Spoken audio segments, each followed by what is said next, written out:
আমরা রাষ্ট্রপতি হিসাবে মির্জা ফখরুলেরই দেখতে চাই, কারণ হ্যাঁ রে আমি আগে থেকেও দেখছি ওই ইয়ের লোকে অনেক পরিশ্রম করছে।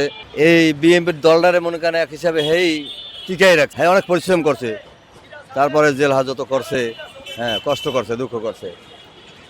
আমরা তারই ভালোভাবে দেখতে চাই রাষ্ট্রপতি হিসাবে। রাষ্ট্রপতি হিসাবে আমি আশা করি যে হ্যাঁ মন মানসিক ভালো, হ্যাঁ নীতিও ভালো দেখছি আমি, ভালো হবে, ভালো করবে। আমি তার কাছে ভালো আশা করি, কারণ এইভাবে তা আমি সরকারের কাছেও এটাও দাবি করি যে সে গরিব মানুষের যেন উপকার করে, গরিবের জন্য যেন একটা সাহায্য করে, নিত্যপণ্যের জন্য একটু হেল্প যদি করে। যেমন আমরা চাল ডাল তেল চিনি আলু এইসব জিনিস আমরা কিনে খাই বাজারে, কামাই করি, কামাই যা হয় তাতে মনে করি এখন বর্তমান বাজার আমরা কিনে খাইতে খাইয়ে চলতে পারি না। এই দিক দিয়ে যদি একটু কম করে তাহলে আমার অনেক ভালো লাগতো আর কি।